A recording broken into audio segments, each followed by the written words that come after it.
The feeling of wonder is the feeling of being a child and seeing something for the first time. Yes, there is certain merit to what Adam says, that the only thing world building needs to do is make us care. It doesn't need to be detailed and like have tons of books about it. That is true. But that doesn't tell us how to do it. How do you achieve that result? And the key word is authenticity. You start with a premise.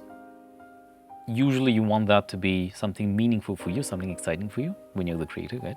Once you define that as a fact, you limit yourself to that and any other premises you may have. Then you start delving into it, into the consequences of it for everyone.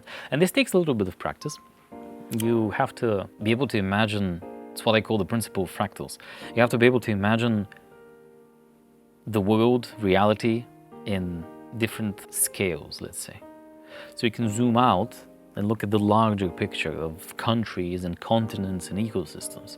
Or you can zoom in to look at the slightly smaller picture of cultures and like ethnic groups, for example, or the migration of species, or evolution, natural like development of life forms, whatever it is. And then you can zoom in further and say, okay, we're going to talk about families or like villages, or even further talk about individuals, or even further go inside individuals to see the world within them, because that's also valid.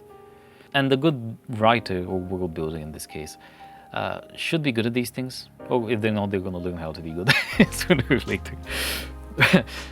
But it's necessary, because then you have a broader perception of the consequences of your premise.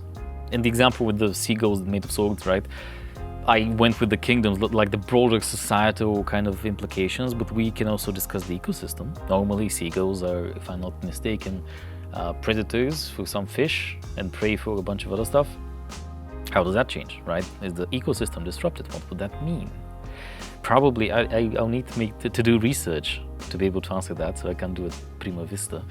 But it's a fascinating thing, and the more you can surprise your audience by having the ridiculous premise make sense, the more they get sucked into the world.